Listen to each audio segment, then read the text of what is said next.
Cricket বন্ধ বন্ধ PPL স্থগিত বাংলাদেশের খেলা বন্ধ করে দিয়েছেন কোয়াপ সভাপতি মোহাম্মদ মিঠুন, যার নিজের পরিসংখ্যানের ঠিক নেই।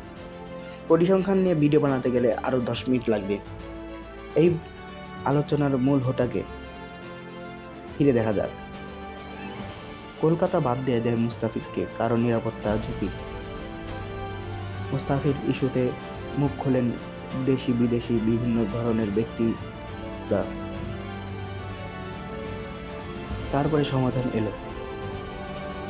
এ নিয়ে মুখ খুললেন তামিম ইকবাল। তিনি বললেন, ভারতের বিরুদ্ধে কোনো কথা বলা যাবে না, আইসিসির বিরুদ্ধে কোনো কথা বলা যাবে না, কারণ বাংলাদেশের মূল রেভিনিউ 90-95% আসে আইসিসি থেকে। তামিম ইকবালের এইসব কথা নিয়ে মুখ খোলেন বিসিবি পরিচালক মোহাম্মদ নজরুল ইসলাম। তিনি ভারতীয় দালাল বলে আখ্যায়িত করেন তামিম ইকবালকে। সেখান থেকে আগুন জ্বলে ওঠে বাংলাদেশ ক্রিকেটে।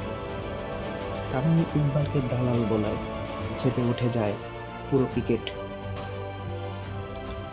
তারপরে ক্রিকেটারদেরকে নিয়ে মন্তব্য করেন এই আলোচিত সমালোচিত বোর্ড পরিচালক।